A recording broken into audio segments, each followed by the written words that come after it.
రెండు రకాలైనటువంటి అదృష్టాలు ఇవ్వాలి అనుకుంటే ఆడపిల్లగా వస్తుంది. ఒకటి, సాక్షాత్ లక్ష్మీదేవి ఇంట్లో పుట్టింది, అందుకే మగపిల్లవాడికి చేయడానికి అలంకారములు తక్కువ ఉంటాయి, ఆడపిల్లకి చేయడానికి అలంకారాలు చాలా ఎక్కువగా ఉంటాయి. ఆడపిల్ల ఇంట్లో తిరుగుతోంది అనుకోండి, లక్ష్మీదేవిది తిరిగినట్టే.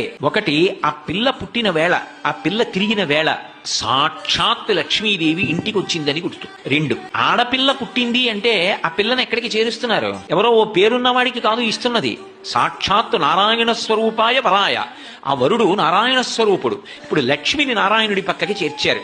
ఆ చేర్చిన కారణం చేత ఏమైంది? 10 తరాలు తర్వాత వచ్చేవి, 10 తరాలు నా ముందున్నవి, నేను ఒక తరం, 21 తరాలు ఉద్ధరింపబడ్డారు, ఉన్నత లోకాలకి వెళ్ళారు. ఏది మగపిల్లవాడి విషయంలో చూపించండి అలా ప్రమాణం. అలా చేయగలడా? సాధ్యం కాదు. అమ్మవారు అనుగ్రహిస్తే ఆ తల్లి వీళ్ళని నేను విశేషమైనటువంటి ఫలితము చేత సత్కరించాలనుకుంటున్నాను అనుకుంటే ఆడపిల్లగా వస్తుంది.